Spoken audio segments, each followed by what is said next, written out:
여러분 안녕하십니까? 6월 3일 금요일 뉴스투데이 시작합니다. 지방선거에서 압승한 국민의힘이 더 잘하라는 민심의 채찍질이라며 자세를 낮췄습니다. 선거 승리 하루 만에 당 혁신위 구성을 예고하며 당 개혁에 속도를 냈고 민주당을 향해선 협치를 압박했습니다. 임현주 기자입니다. 당선인들의 이름에 스티커를 하나하나 붙이며 기쁨을 감추지 못했던 국민의힘 지도부. 하지만 오전 최고회의에선 자세를 한껏 낮췄습니다.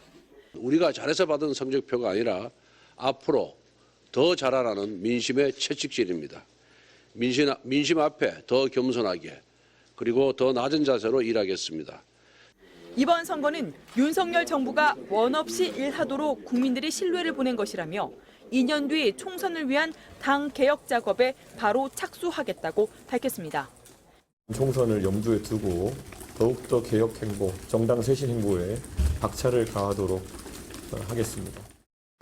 이 대표는 이후 광주로 이동해 호남의 지지에 감사를 표했습니다. 국민의힘은 호남 후보들이 15% 득표율의 벽을 넘은 건 큰 의미라고 강조했고 호남은 이제 불모지가 아니라 경작지라고 강조했습니다.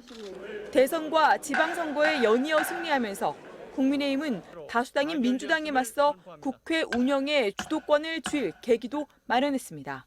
당장 민주당의 선거 패배엔 일방적인 국회 운영도 영향을 미친 것이라며 법사위원장 자리를 내놓고 협치에 나서라고 민주당을 압박했습니다. 당 내부적으론 선거 승리를 이끈 이준석 대표의 리더십이 당분간 더 힘을 받을 걸로 보입니다. 하지만 원내로 진입한 안철수 의원과의 껄끄러운 관계는 아직 해소되지 않았습니다. 여기에 안 의원이나 이 대표나 당정을 넘나들며 막강한 영향력을 과시하고 있는 이른바 윤핵관들과의 관계를 설정하는 문제도 변수가 될 전망입니다. MBC 뉴스 임현주입니다. 선거에서 참패한 민주당의 지도부는 총사퇴를 결정했습니다.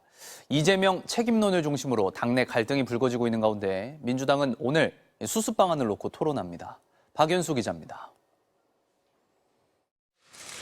윤호중, 박지원 공동위원장 등 민주당 비상대책위원 8명이 고개를 깊게 숙였습니다.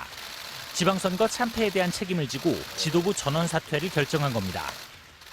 국민 여러분과 당원 여러분께 먼저 사죄드립니다. 민주당의 더 큰 개혁과 과감한 혁신을 위해 회초리를 들어주신 국민 여러분께 감사드립니다. 대선 패배를 수습하려고 발족했던 비대위마저 3개월도 안 돼 조기 퇴진한 상황. 지도부 공백 상태에서 그동안 수면 아래 잠복해 있던 개파 간 갈등도 가열되고 있습니다. 대선 경쟁자였던 이낙연 전 대표는 광주 투표율 37.7%는 민주당에 대한 정치적 탄핵이라며 책임자가 책임지지 않고 남을 탓하는 건 국민께 가장 질리는 정치 행태라고 포문을 열었습니다. 이 전 대표의 측근으로 분류되는 윤영찬 의원은 이재명 총괄선대위원장과 송영길 전 대표는 대선과 지방선거 참패에 가장 책임이 큰 분들이라고 실명을 거론했습니다. 쏟아지는 비판에 이 고문은 말을 아꼈습니다.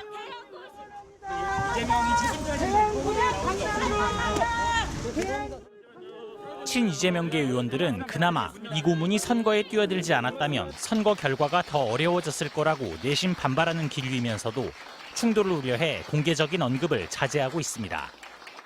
민주당은 오늘 국회의원, 당무위원회 연석회의를 열고 차기 지도부 구성을 포함한 당 운영 방안에 대해 난상 토론을 벌일 예정입니다.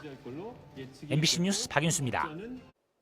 러시아의 우크라이나 침공 이후 국제 유가가 급등하면서 추가 생산 압박을 받아온 산유국들이 결국 증산 속도를 높이기로 했습니다. 미국은 즉각 환영했습니다. 워싱턴에서 김수진 특파원입니다. 석유 수출국 기구 오펙과 러시아 등 주요 산유국들이 원유 증산에 속도를 내기로 합의했습니다.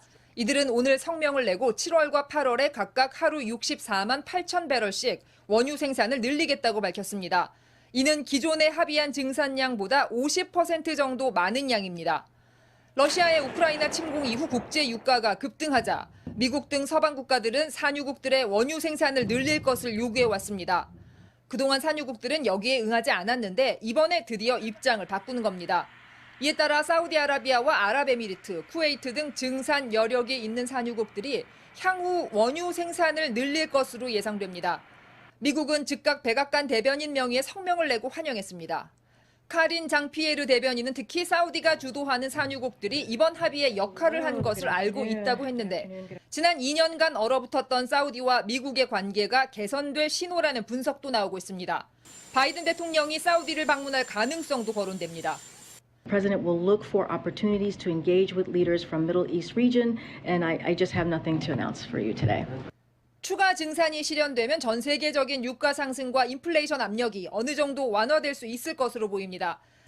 다만 오늘 국제유가는 당장의 공급 부족 사태가 이어지고 휴가철 석유 수요가 늘면서 오름세를 유지했습니다. 워싱턴에서 MBC 뉴스 김수진입니다. 경남 밀양에서 발생한 산불이 나흘째 이어지고 있습니다. 밤사이 인력 1,400여 명을 투입해 진화에 총력을 기울였는데 현재 상황은 어떤지 현장 연결합니다. 서창호 기자, 혹시 헬기 진화가 시작됐습니까? 네, 그렇습니다. 조금 전인 5시 12분 해가 뜨면서 진화 헬기 46대가 곧바로 산불 현장으로 날아갔습니다. 제 뒤로 보이는 산 곳곳에는 연기가 피어오른 모습이 보이긴 하지만 불길은 많이 잦아든 모습입니다. 어제 발화 지점의 북쪽이자 고압 송전선로가 있는 곳에 불길이 계속 번지고 있다고 전해드렸는데요. 불길과 고압 송전선로의 거리가 약 200~300m에 불과하다 보니 우려가 됐던 건데 산림당국이 산불 확산 지연제를 뿌리면서 불길이 더 번질 가능성은 낮아 보입니다. 그러면서 진화율도 더 높아지고 있습니다. 어젯밤 9시 기준으로 진화율은 90%입니다. 산불 피해 영향구역은 축구장 1000개 면적인 737헥타르로 추정됩니다. 총 화선 길이 15km 가운데 현재 1.5km 정도 남아 있습니다. 야간에도 진화 작업은 이루어졌는데요. 야간 산불 진화대원 1,400여 명이 갈키로 방화선을 구축하는 등 불길 확산을 막기 위해 전력을 다했습니다. 야간 산불 진화대 투입만 벌써 3번째인데 진화대원들의 피로도도 그만큼 높아진 상황입니다. 아직 산불 3단계는 여전히 유지되고 있습니다. 산림당국은 지상에 인력 2,300여 명을 투입해 오늘 오전 완전히 진화를 하겠다는 계획입니다. 지금까지 밀양 산불 현장에서 MBC 뉴스 서창호입니다.